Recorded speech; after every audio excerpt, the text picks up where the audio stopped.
Hi there, here's how I work. The desk is set up. In this video, you'll learn ideas on how to use up and disguise book pages.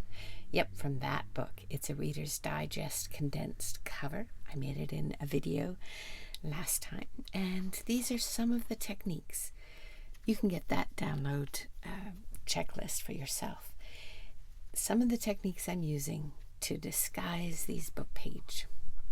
Some are gesso washed, some have coloring on them, some just have like ink, distress ink.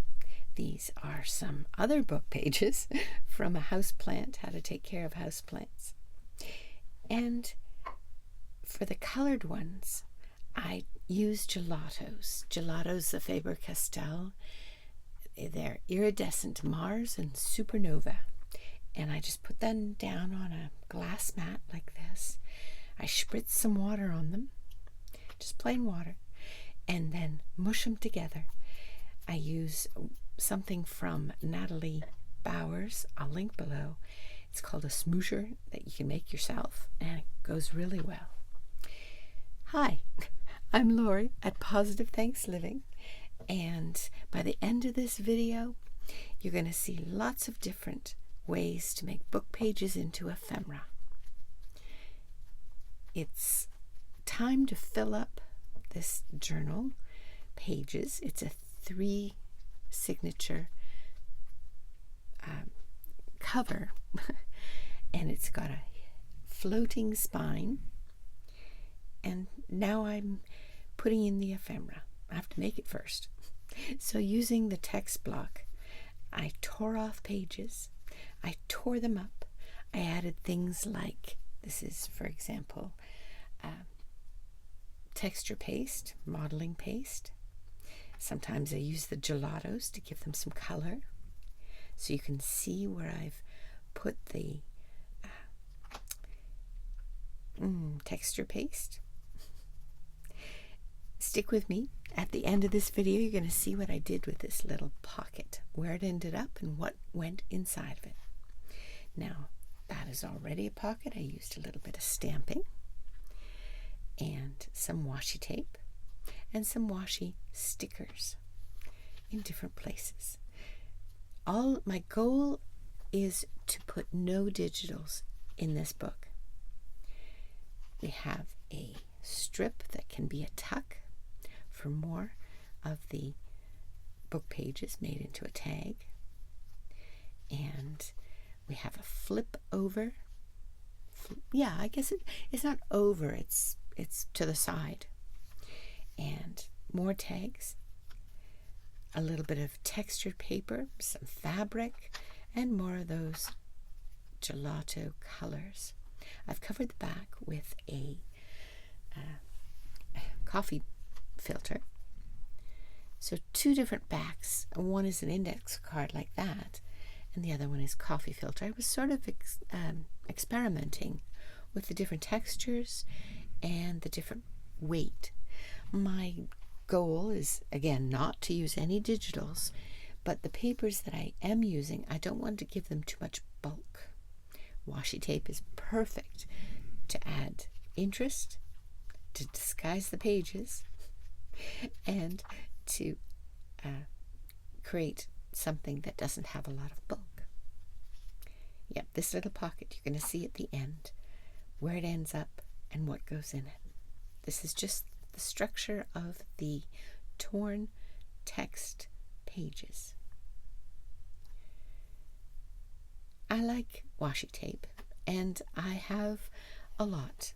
No, not as much as some people, but I want to use it up before it loses its integrity, because sometimes washi tape loses its stickiness or becomes too sticky, and it's a real pain to open up. And I've heard of the tip to put it in the microwave for a few seconds, and at some point I will try that.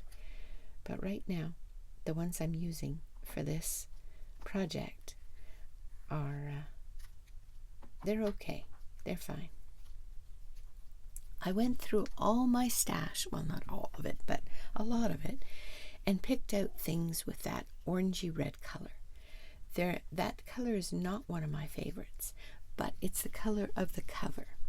And when I talked with a lady in our crafting group, in-person crafting group, she said it read more, so the color seemed more red to her than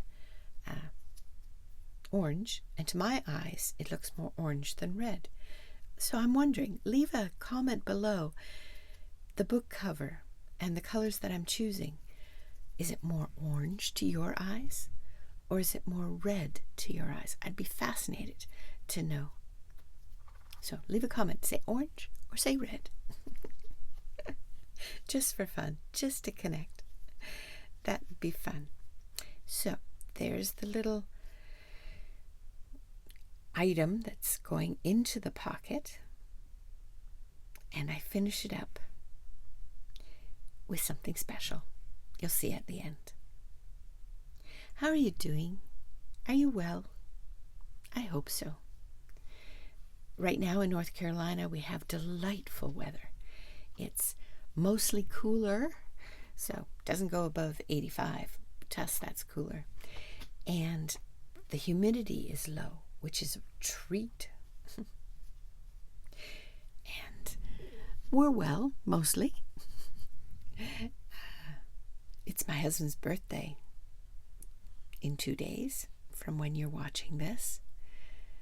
So I've made this video earlier in the week than I normally do. I did Torn Paper Tuesday, where I put on the gesso wash, and I'll link that video below. It's my Tuesday videos, which are ASMR, no talking, just the sound of crafting. And the playlist is meant to have on if you are crafting. It's a feeling of crafting in community, which is special. Yeah. Do you watch videos while you craft? I have seen a video recently about, it's from a Harvard professor, and he talks about why it's important to be bored, and how our society today does almost anything not to be bored. And apparently, according to him, it is a negative, the idea that we are never bored. As soon as we have a sense of, oh no, I'm starting to get bored, we pick up our phone, right? Watch something on TV, or watch something on our phone, or read something, all to keep our brains busy. And I'll link the video below so you can watch it too and understand the point I'm making. But I think crafting is somewhere in between. We are not bored when we're crafting. Sometimes some of the things we do don't take any mind share to do. It's almost like muscle memory. Tearing paper is one. But it allows us to think. So we're using our hands, and that feels like we're accomplishing something. We have an outcome, again, that shows what we accomplished. But our brains can think about other things while we're doing these crafting things. And I think, I don't know what this professor would say, but I see the benefit of it, as opposed to passively watching a video. If our hands are busy, even if we're not doing something that takes a lot of focus, our brains can kind of float and think about important things, think about things that are necessary. So, do you just think when you're crafting? Or are you incredibly focused on what you're doing? Or do you watch videos? I do all of it. But that was a really interesting video that I watched of this professor from Harvard, and his point about the necessity, which most of us don't have, of the experience of not entertaining our brain. Yeah. I'm making a tag. So first was a pocket. Now I'm making a tag. And I've used the paper that I put around first is kind of like a travel concept. And it's a very different kind of paper. So I decided to put a stamp because it's all about travel. So the journal, this orange book cover that was a Reader's Digest condensed book, has a lot of orange, yellow, and possibly red. That's a paper napkin that I'm putting on with a bit of glue. And many of the things are covered on the edges with distress ink. That's vintage photo distress ink. So it's a combination of travel and botanicals without any digitals at all. I'm trying to put as much texture in that I can and staying within the green, orange, red, yellow experience of the coloring. Do you choose colors? So, there's a good question. When you're making a new journal, do you have in your mind ahead of time, I'm going to go with this color palette? Or is it totally random? You just make whatever you feel like making, pulling things out and just being spontaneous. As you saw at the beginning, I had pulled out all those options in the color style that I'm interested in for this journal. And texture is one of the things that I'm interested in using, so hence the gesso wash and the modeling paste, texture paste. I'm not sure what it's called. It was something that one of the ladies brought along for us to use or take home with us from someone who was moving.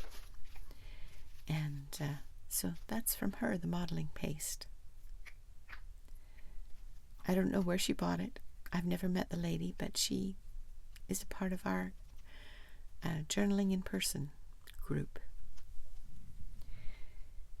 Here I'm using the coffee dye filter again to give myself a little bit of different texture. It also adds some sturdiness to the book page that I've used the two different colors of gelato to make that orangey, reddy color. I'd love to know what you think about when you're choosing what to put into your journals. I've been watching Kathleen, I forget her last name, Maurer, and she has a channel I'll link below, and I'm trying to learn from her how to do clusters, how to do paper collaging. It's very interesting. She has a lovely voice. I recommend her videos very much. She has tag templates that I explored a while ago. You know, what to put where and why. Almost the theory behind why one way of putting together a cluster looks better than another way.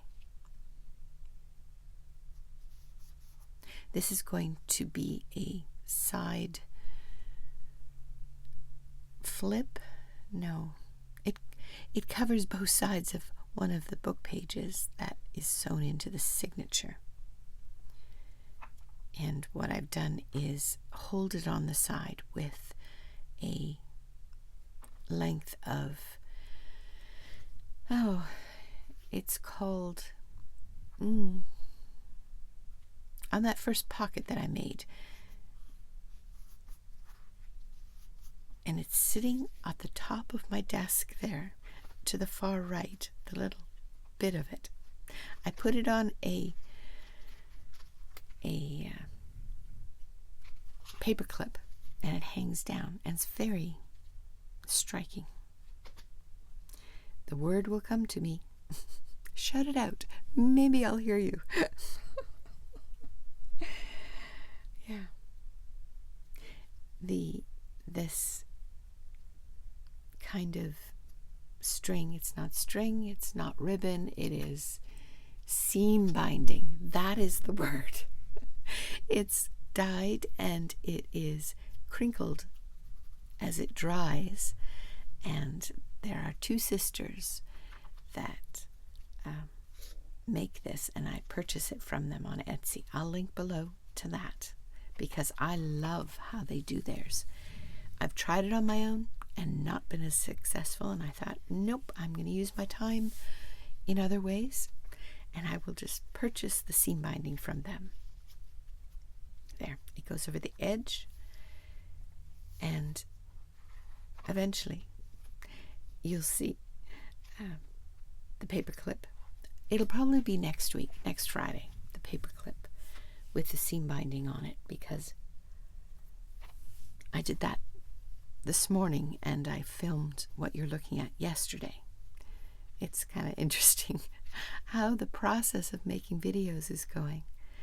When the week is really full, I take time ahead of time to make the videos, and then they release at 10 a.m. on Tuesdays and 4 p.m. on Fridays.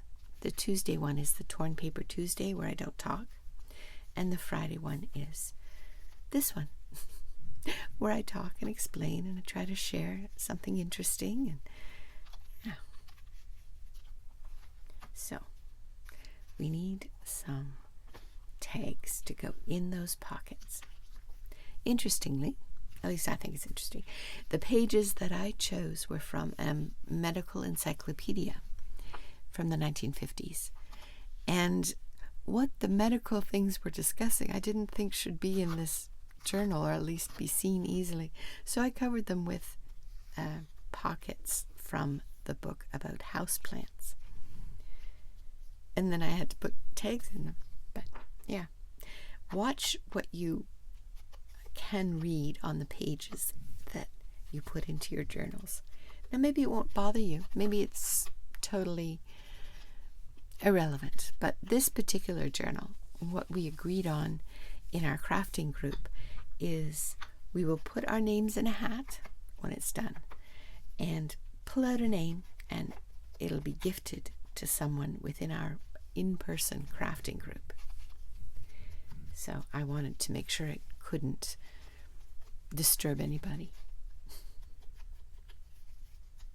Anything you've added to a gifted journal that I could add that you feel is a good idea for someone who is gifted things? Maybe a list of items that are in it. Any other ideas? Leave a comment. I'd love to know. I want to say thank you to everyone that watches the videos. It is a joy and it's a little thrill of excitement as I see people like, the little thumbs up thing. And it just feels so warming when people leave a comment. And when new people subscribe, it's a feeling of community growing. And this time period in our life is full of uncertainty, things that don't always feel so good. And this junk journaling community has so many opportunities to make people feel a little more certainty, a little more comfort. It's interesting. Not what I expected when I first started making videos. Not at all.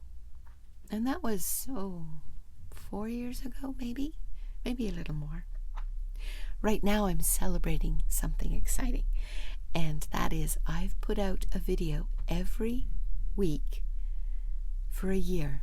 So that consistency is new to me. I find being consistent a challenge, and I've managed for an entire year, and I crossed the goal of reaching more than 1,000 subscribers. That's thrilling. Yeah, so this little making videos is a joy.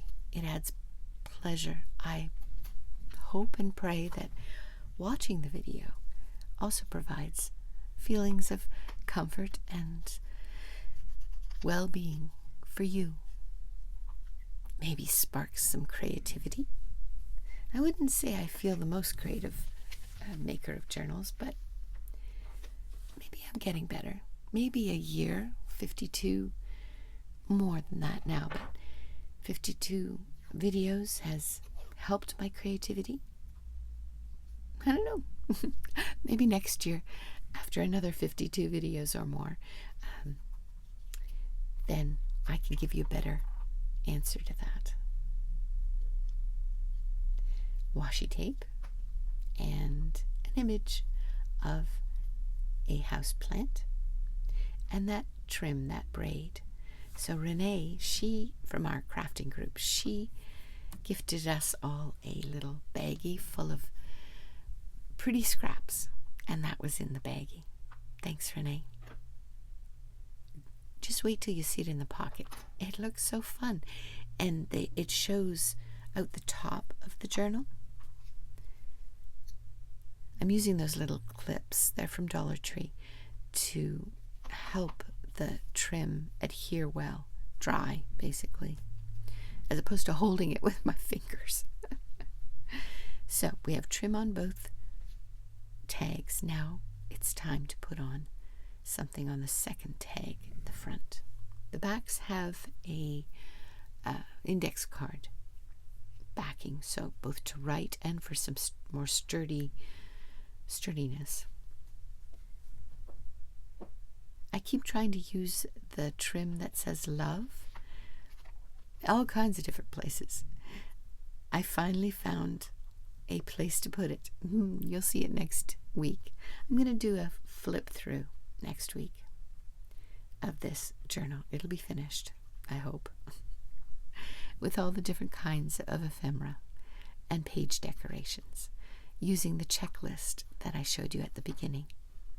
If you want to download the checklist for yourself, I don't know about you, but I draw a blank sometimes when I'm in the midst of creating. So this checklist has solved that for me somewhat. So if you want to download the checklist, it is a link below in the description. I'll also put it in the first comment of the video. It's in Patreon. I'm putting things in Patreon right now, not that it costs anything, it's free, just so it's a dedicated spot to put the things that I make. Now this here that I'm working on with the dots, the openings, it is drywall corner tape. I got it in the hardware store. And it's sturdy, and it has a backing that you remove, and it's sticky. So it's really cool. See? Making apertures. That's on the list too, the checklist. Windows. So gluing it down with glue stick. The 3 glues that I'm using are glue stick. I happen to like the Target brand. If you're in the US, that's available. And Art Glitter Glue is in the little bottle with a thin nozzle. Art Glitter Glue has no glitter in it. It's the name of the company. And the third kind of glue I use is Fabri-Tac by Beacon. And it's sort of, when I want a glue that has a long time to dry, wiggle room I call it, I'll use the Fabri-Tac. when I want to use just a tiny bit of glue, but have it adhere quickly and last a long time. I haven't had anything that I made 3 or 4 years ago fail, like the glue. That and then I use art glitter glue, and when I want it to adhere very flat and very without any ridges, I use glue stick. I have a question for you. Do you think I should glue around all the little pieces of ephemera? Sorry, not glue. Sew. I have my sewing machine out. I've done a little rework of my craft room, and the sewing machine is now in a place that I can reach for it. So, do you think I should sew around each one? I have some brown thread. That would be great. And it wouldn't take too long. Do you like when things are sewn around the outside of a piece of ephemera? Leave me a comment. Boy, I'm asking you that a lot. I hope that's okay. Yeah, here we go. That is a little stamp shape that I used a die cut to create. And I'm just gluing it on. That's art glitter glue. And I'm going to stamp an image on there. You'll see that next week too. Now here's the little pocket where it is found in the journal is at the very front. And let me show you what I put in. You matter. If nobody's told you yet, I am. You matter. What you think, what you feel, what you make, it matters. So take care. It's Lori at Positive Thanks Living. We'll see you next Tuesday for Torn Paper Tuesday. And we'll see you next Friday. And I'll show you how this journal ends. Don't forget to pick up the checklist. And we'll see you again soon. Bye for now.